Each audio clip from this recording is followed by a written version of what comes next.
guys, it's me again. I had actually created another video for you earlier in the week, but unfortunately the files all came corrupted and I wasn't able to render it, so now you're just going to have to deal with the book review. But before I do that, I am going to show you guys some of the clips that I had for the previous video. Pretty much, here's a day in the life of me. Very short, very few clips, not everything that I had, but I think you guys will still find some of it interesting.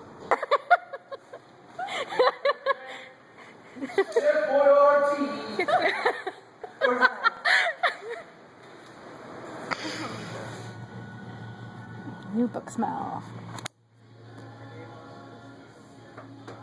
Reading in a bookstore. This is what my hair looks like after I work out. Nice and high, and this is ridiculous. Now on to part 2 of this video.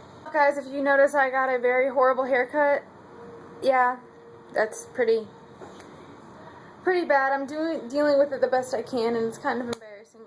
Got a center part, and the hair is about 2 inches different in length on each side, and let's not even get into that.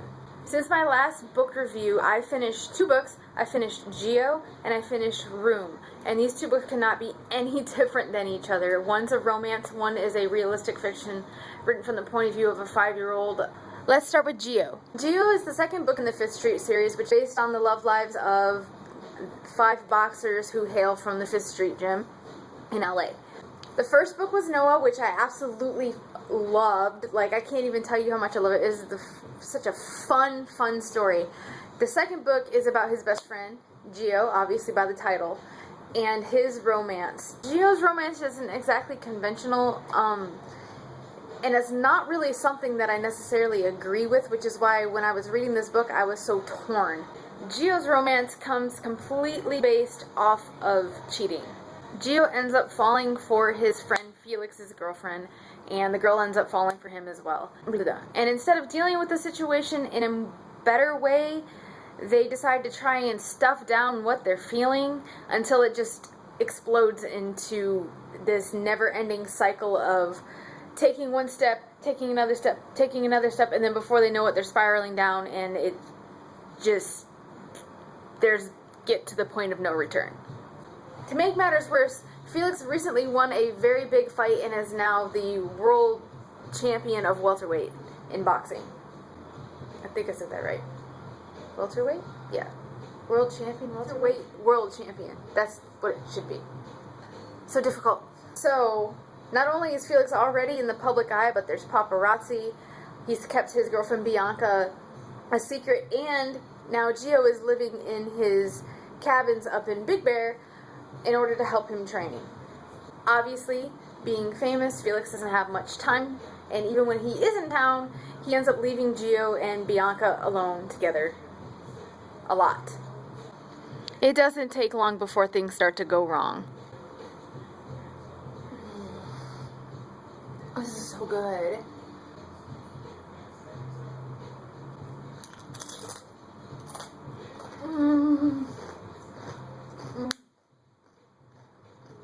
It's so good. Oh crap. Both parties in this relationship knew that they were attracted to each other, and they knew that it was wrong from the get-go.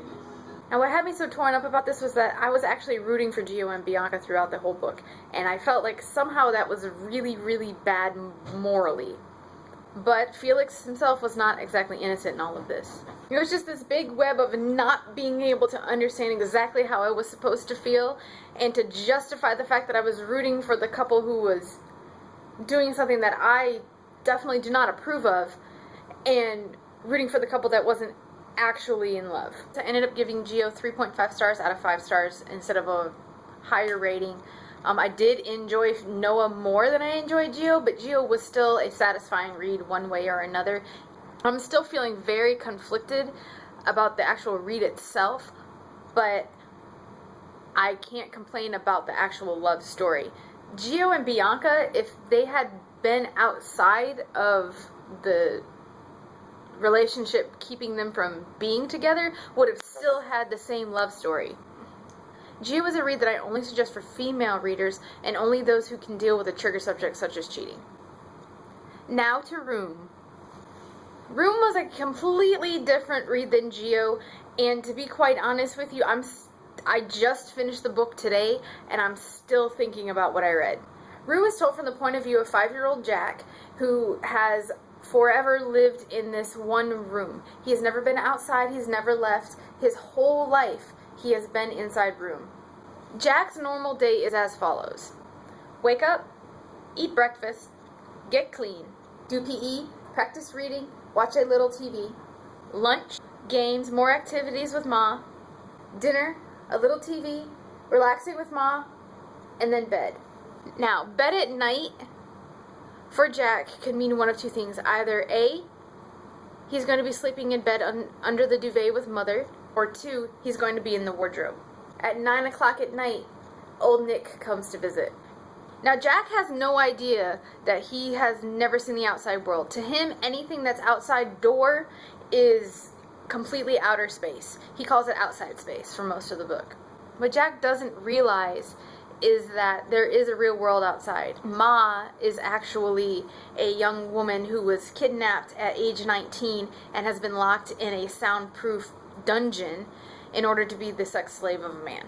Jack is a byproduct of the rape. He was actually born on the rug in the room, no hospital, no doctors, and she has dedicated her life inside of Room in order to protect him as much as possible. She teaches him how to read, she makes sure he stays as active as possible, they do all sorts of different activities, she makes sure he's fed. She gives up so many things and so many freedoms just to be able to make sure that he is okay. Keeping old Nick happy is the most important thing that she can do to make sure that Jack stays safe. One night, by happenstance, old Nick ends up getting really angry and he shuts the power off. Ma gets really scared and she devises a plan in order to get them out. The entire plan hinges on Jack and his ability to perform the task that his mother tells him needs to be done once he gets into the outside world. Now, this outside world is a place that he's never known. All he knows is what he sees on TV. To Jack, nothing outside of Room is actually real. Once Jack and Ma have successfully escaped, it's time to be reintegrated into the real world, re-meeting the family that he didn't even know he had, finding out about things that he didn't even know were real. Elevator, helicopter, rotating doors, cats, dogs, plates that are colored instead of white, syrup, bacon, having to buy things at stores, the fact that some things are owned by some people, some things are owned by no people, and that not everything is owned by both people. It's a lot for a little kid to take in, but at the same time it's also a lot for a mother who's been locked up for 7 years to deal with too. Now, I don't want to tell you too much more about the story because it would destroy the whole effect of the book if you knew too much about it before you read it. Reading Room really brought back to home one of those sayings that you hear a lot, that a child is very honest and they understand a lot more than you would think they do, but they understand it in their own way. For Jack, this is very true, and there's actually a few quotes in the book that I just sat there and I was like, how is this coming out of a kid? But when you hear the way it's written and you read it and you look at it and you see where he came from, it makes complete and utter sense, and you wonder, why can I not think like that now that I'm an adult? In the world, I notice persons are nearly always stressed and have no time. Even Grandma often says that, but she and Steppa don't have jobs, so I don't know how persons with jobs do the jobs and all the living as well. In Room, me and Ma had time for everything.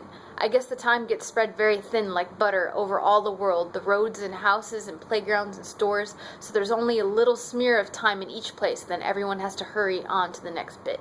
Now, you can't tell me that you don't feel that way sometimes. It's just a true fact of life. Even now, even I notice that when I was younger, time felt like it went a lot slower, and now that I'm getting older, time feels like it's going a lot faster. Room I gave a 4 stars out of 5 because I didn't actually get the emotional connection I was expecting. I felt more like I was reading almost like a paper, but it's not a paper. It's a story, and you know it's a story, and you're reading it, and it's good, and you like it.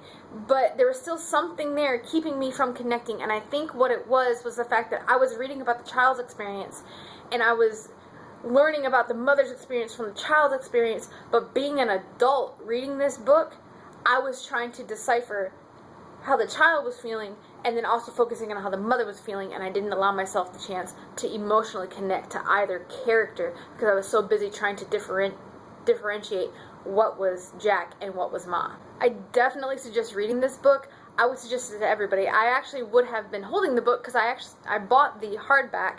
I got it off of the former bestsellers shelf at Barnes & Noble, but I already lent it out to a friend, so if you guys have any suggestions of books for me to read, let me know. Put them in the comments below. I'm going to put a link to my reviews on Goodreads for you in the doobly-doo.